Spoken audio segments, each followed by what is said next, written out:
నారా లోకేష్ ప్రస్తుతం ఆంధ్రప్రదేశ్కి సంబంధించి విద్యాశాఖ అదేవిధంగా ఐటీ ఎలక్ట్రానిక్ శాఖకు సంబంధించి కూడా కీలకంగా పనిచేస్తున్నటువంటి వ్యక్తిగా మనం చెప్పుకోవాలి.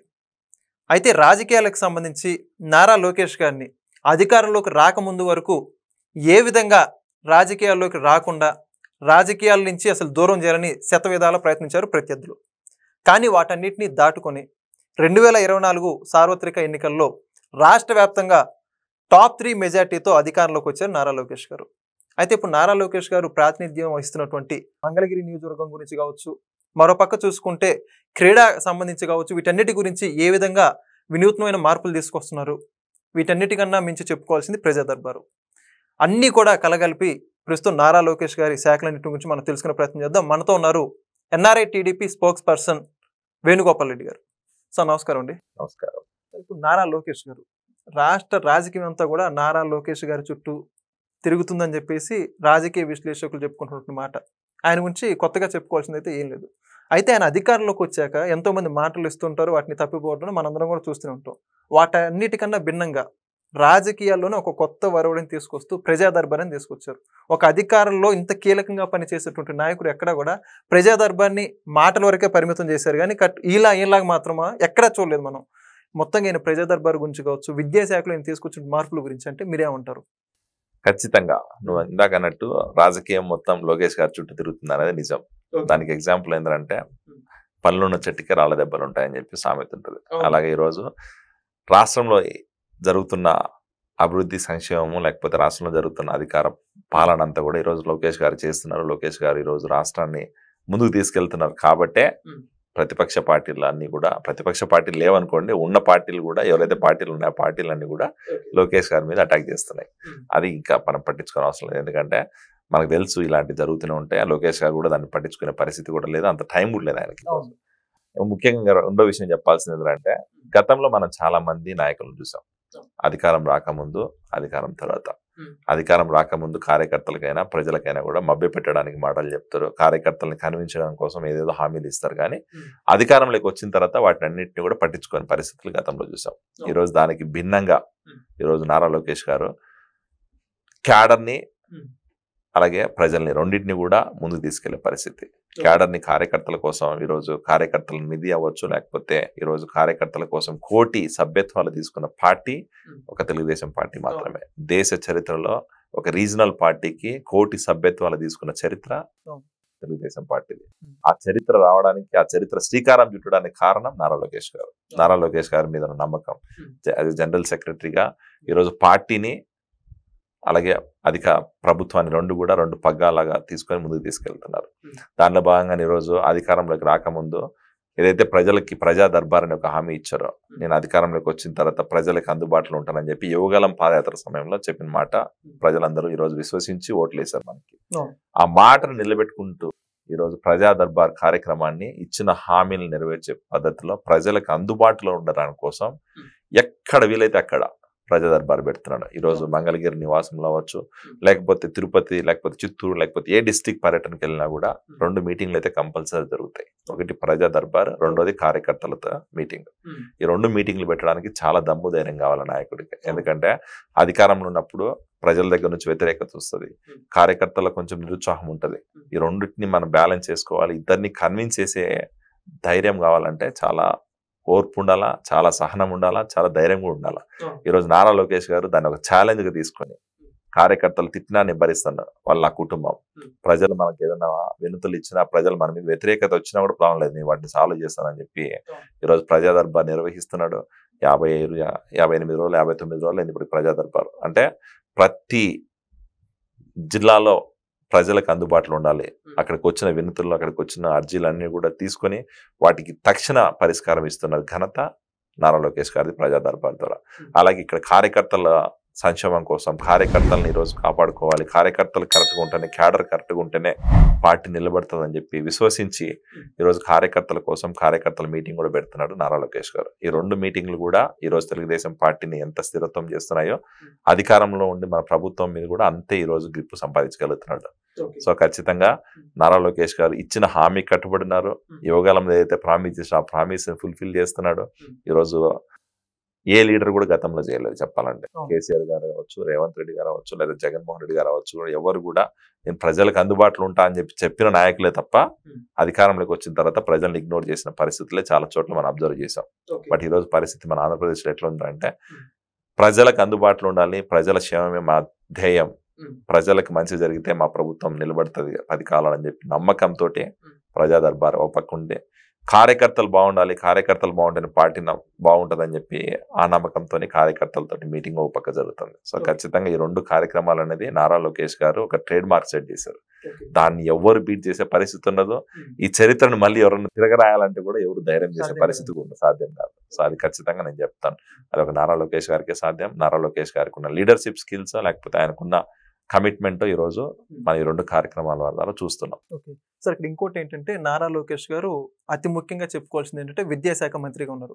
మీరు కూడా ఉన్నత విద్యావంతులుగా విదేశాల్లో ఇప్పుడు ఉద్యోగం చేస్తున్న పరిస్థితి. అయితే ఆంధ్రప్రదేశ్ విద్యాశాఖకు సంబంధించి ఇటీవల mega parents teacher meeting conduct చేశారు. స్కూల్స్కి సంబంధించి కార్పొరేట్ స్కూల్స్కి ధీటుగా ప్రభుత్వ స్కూల్స్ని తయారు చేయాలని అహర్నిశలు కృషి చేస్తున్నారు లోకేష్ గారు. ఎడ్యుకేషన్ సంబంధించి రిఫార్మ్స్ ఏవైతే చేశారో వాటి గురించి మీరు ఏమంటారు? ఖచ్చితంగా ఈరోజు ఎడ్యుకేషన్ ఈరోజు మినిస్టర్గా ఉన్న నారా లోకేష్ గారు విద్యాశాఖలో సమూల్యమైన మార్పుల కోసం శ్రీకారం చుట్టాడు. దానిలో భాగంగానే ఈరోజు కొన్ని తల్లికి వందనం అవ్వచ్చు, లేకపోతే విద్యార్థులకు ఇచ్చిన కిట్లు అవ్వచ్చు, లేకపోతే వాళ్ళకి ఇచ్చిన డ్రెస్ కోడ్ అవ్వచ్చు, షూ అవ్వచ్చు, అన్నిటికంటే important mega parent teacher meeting. ఈ mega parent teaching meeting concept ఇండియాలో ఫస్ట్ ఇంట్రొడ్యూస్ చేసిన స్టేట్ ఆంధ్రప్రదేశ్. అది గుర్తుపెట్టుకోవాలి ఇక్కడ మనం. ఎందుకంటే మెగా పేరెంట్ టీచర్ మీటింగ్ అనేది ఒక కాన్సెప్ట్ ఉందన్న సంగతి కూడా చాలా మందికి తెలియదు. ఈరోజు ఎస్పెషల్లీ రూరల్ అంటే సిటీలో ఇది కార్పొరేట్ స్కూల్లో చదివే పేరెంట్స్ కి తెలుసు, ఎందుకంటే కార్పొరేట్ స్కూళ్ళలో ఇది కామన్ జరుగుతుంది. బట్ హై స్కూల్లో ఒక రూరల్ విలేజెస్ లో ఉన్న స్కూళ్ళల్లో పేరెంట్ స్కూల్కి వెళ్ళి టీచర్తో మాట్లాడి వాళ్ళ కొడుకు కూతురు ఏం చదువుతున్నారు, ఎలా చదువుతున్నారు, అసలు వాళ్ళ విధి విధానాలు ఎట్లుంటున్నాయి, వాళ్ళ అసలు బిహేవియర్ ఎట్లుందని చెప్పి తెలుసుకోవడం అనేది చాలా చక్కని కార్యక్రమం. ఎందుకంటే నేను పేరెంట్, 2 పిల్లలు నాకున్నారు. ఓకే, అమెరికాలో మెగా పేరెంట్ టీచర్ మీటింగ్ అనేది ఎవ్రీ క్వార్టర్ జరుగుతుంది. క్వార్టర్లీ వన్స్ పిలుస్తారు. పిలిచి వాళ్ళు నీ పిల్లలు ఎలా చదువుతున్నారు, వాళ్ళ గ్రేడ్స్ ఎలా వస్తున్నాయి, వాళ్ళు అకాడమిక్స్ పరంగా లేకపోతే స్పోర్ట్స్ పరంగా లేకపోతే వాళ్ళ బిహేవియర్ పరంగా టీచర్స్ తోటి ఎలా బిహేవ్ చేస్తున్నారు, కిడ్స్ స్టూడెంట్స్ తోటి ఎలా బిహేవ్ చేస్తున్నారు అనేది జరుగుతుంది. దాన్ని బేస్ చేసుకుని ఒక చార్ట్ ప్రిపేర్ చేస్తారు. ఆ చార్ట్ మనకి ఇస్తారు. దాంట్లో ఏదైనా మిస్టేక్స్ ఉంటే మనం కరెక్ట్ చేయడానికి ప్రయత్నం చేస్తాం నెక్స్ట్ క్వార్టర్లో. సేమ్ కాన్సెప్ట్ ఈ రోజు ఆంధ్రప్రదేశ్ లో జరుగుతుంది. అది హై స్కూల్లో, ప్రభుత్వ పాఠశాలల్లో. ఓకే, ప్రభుత్వ పాఠశాలలో చదివే పిల్లల పేరెంట్స్ చాలా మంది అన్ఎడ్యుకేటెడ్ పాపం. వాళ్ళకి అసలు వాళ్ళ పిల్లల గురించి తెలుసుకునే సమయం ఉండదు.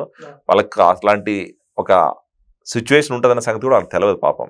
బట్ ఈ రోజు మెగా పేరెంట్ టీచర్ మీటింగ్ ద్వారా వాళ్ళ పిల్లల గురించి వాళ్ళు తెలుసుకోగలుగుతున్నారు. వాళ్ళకి మ్యాథ్లో, ఇంగ్లీష్లో, తెలుగులో లేకపోతే వేరే వేరే సబ్జెక్ట్స్లో ఎన్ని మార్క్స్ వస్తున్నాయో తెలుసుకోగలుగుతున్నారు.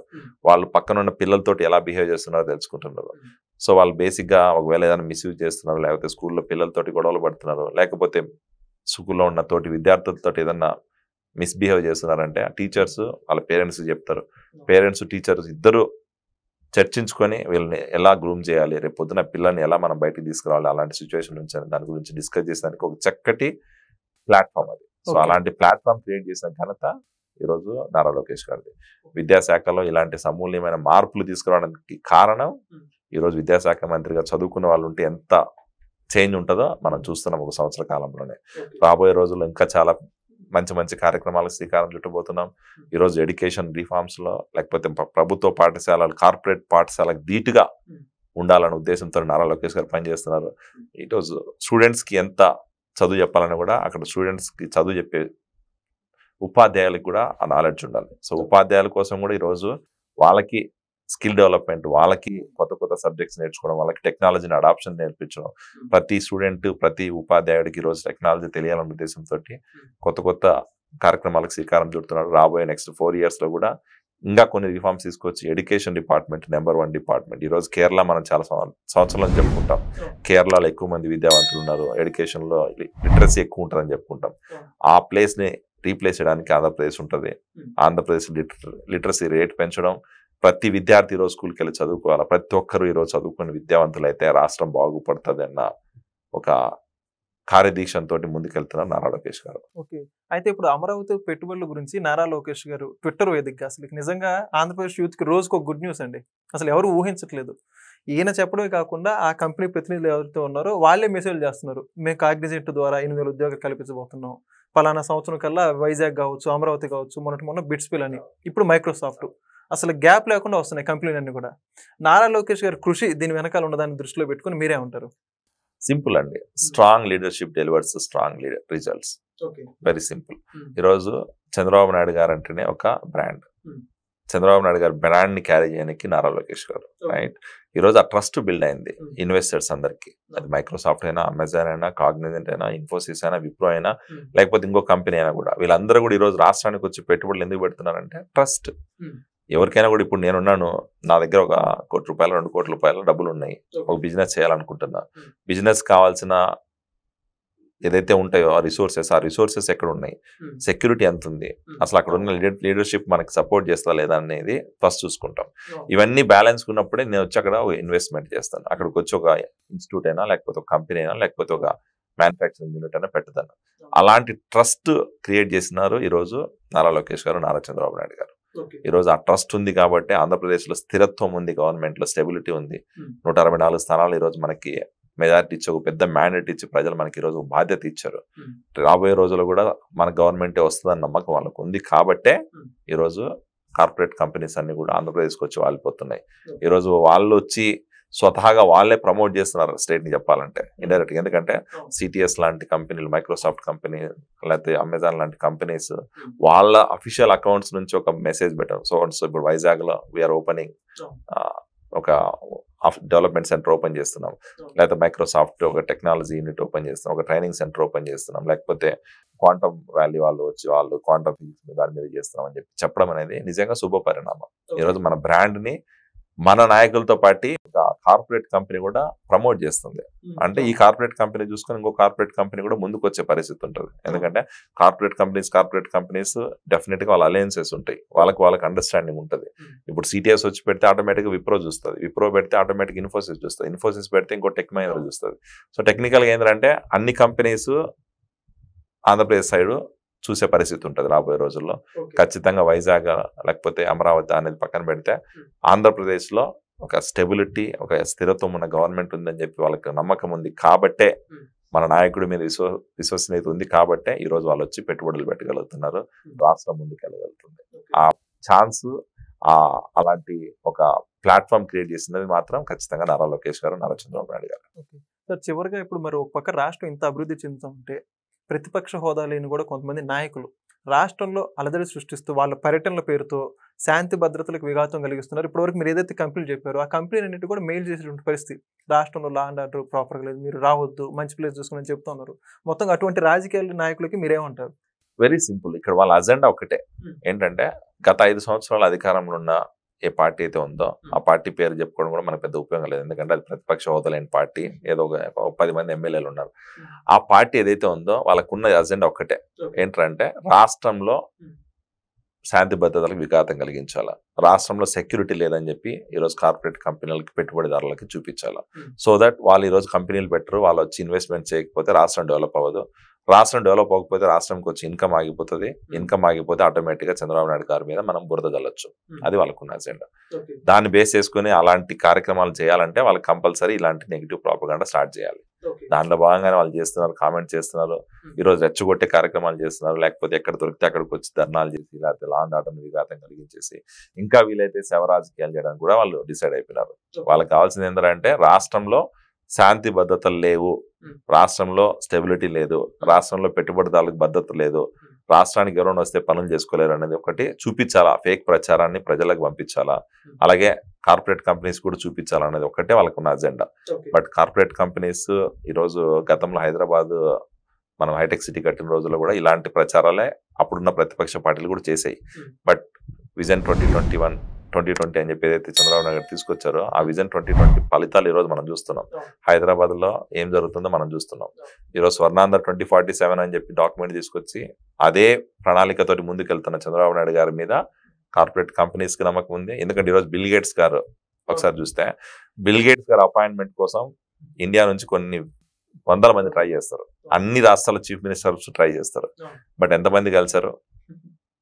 అలాంటి ఒక నార్మల్ రీజనల్ పార్టీ నాయకుడు, ఒక రాష్ట్ర చీఫ్ మినిస్టర్ బిల్ గేట్స్ లాంటి కార్పొరేట్ దిగ్గజంతో మీట్ అయ్యి ఈరోజు బిల్ గేట్స్ ట్రస్ట్ ద్వారా ఆంధ్రప్రదేశ్ కూడా ఈరోజు చాలా డెవలప్మెంట్ జరుగుతున్నాయి. అలాంటి ఛాన్స్, అలాంటి యాక్సెస్ ఉందంటే అది ఒక నారా చంద్రబాబు నాయుడు గారికి. సో వీళ్ళు ఎన్ని ఫేక్ ప్రచారాలు చేసినా, ఎంత ప్రాపగాండా ప్రమోట్ చేసినా ప్రజలు నమ్మరు, కార్పొరేట్ కంపెనీస్ నమ్మరు. ఎందుకంటే ఆ బ్రాండ్ మంది, బ్రాండ్ని చెరిపేయడం అనేది వీళ్ళు అనుకున్నంత ఈజీ కాదు. ఎందుకంటే వాళ్ళకి ఏది లెగసీ లేదు, వాళ్ళు చేసింది ఏం లేదు కాబట్టి వాళ్ళు ఏదో ఒకటి చేసుకుంటున్నారు, మాటలు చెప్పేస్తున్నారు. బట్ మనకి అలాంటి పరిస్థితి లేదు.